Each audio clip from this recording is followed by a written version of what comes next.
Hello guys, welcome back. Yes, it's always about you actually. Loki's like, it's all about me. Obviously we're still here. What made me so upset is that the individual I was talking about in the previous video had been the one and only as a true heathen, whatever they think of themselves as, to openly support Loki. And they took a lot of flack for it, so of course a lot of Lokeans started to like this person. Unfortunately, as time has gone on, since past the time I read their books and such forth and such not, they've gotten more and more, the only word I can think of is deviant in their writing. And their version of Loki knows this really twisted, dark version I'd rather you never met.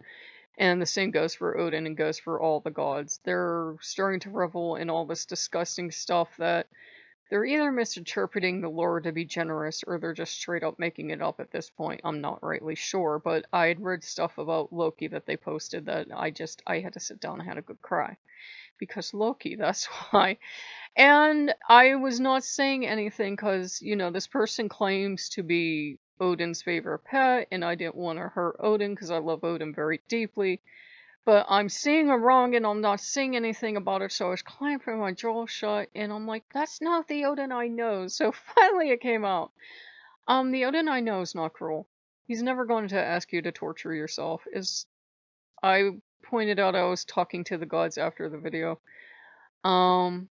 There's enough suffering in life. Not that life isn't mostly good, because it is, but you will have enough suffering and downtime and sickness and sorrow in your life that you don't need to go borrowing trouble by making yourself suffer.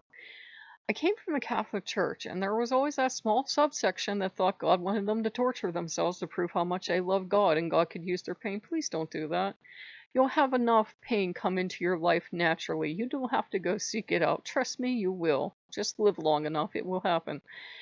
And that doesn't mean, we should start dreading life. Life is mostly good, but there will be enough bad things in your life that you don't have to go out making extra bad things to offer up to the gods, you know? And, it's just a very wrong-headed thing to think that the gods want us to internally suffer and we have to suffer and never recover and never go to therapy or whatever this person skipped, because I'm thinking they skipped therapy, to appease Odin. Odin's not a monster, in my experience. In my personal experience, he's been one of the best things that happened to me besides Loki because he helped me through some of my darkest days. And he wanted me to get that out of me. And I said, I just feel like I'm betraying you because this is a person that claims to be an expert on you. And he said, so did Hitler. No, he's not. He is not comparing people. He is not. But it was just like, use your common sense. If you think somebody's speaking wrong, then you are totally free to speak your mind. They certainly feel free to speak their mind on absolutely anything, including gay people and comic books for some reason.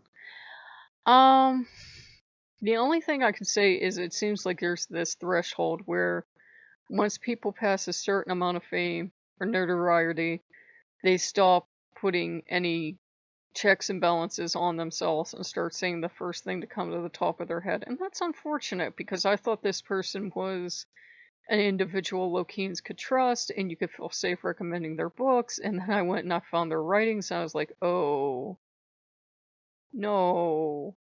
And I'd say they're the one that's primarily responsible for that archetype of Loki, the helpless, endless victim. Loki's so helpless, Odin evil, yet at the same time they claim that they serve Odin. I don't know, man. I just don't know. And I don't like doing that. I don't like saying that, yes, I find this teaching wrong enough to speak out about it because I think you should be free to read what you want. You're still free to go read this blog and buy all the books and join team, whatever it is.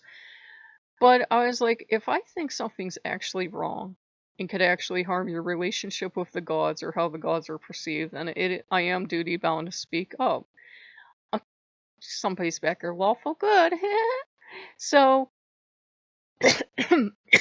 excuse me, it's high grass pollen, lovely. I needed to get that out, guys. And I know that probably wasn't the best video in the world because I usually do try to keep stuff more cheerful, but I was like, it's reached a point now where it's going to hurt the gods, or somebody's going to get hurt because some new person is going to see this and decide self-harm is the way to go, and it's my job to protect you.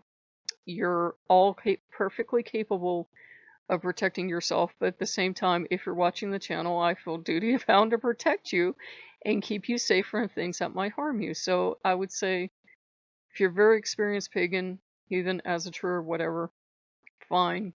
If you haven't seen this stuff already, and I'm sure you have if you're experienced, go have a look-see. But if you're new, it would be something I would tell you to avoid. So I generally don't like doing that, guys, because I think you should have free will and go where you want, but I just have to protect you. It's a teacher in me. So if you guys like what you see, like, comment, and subscribe, and I'll see you later. Bye-bye.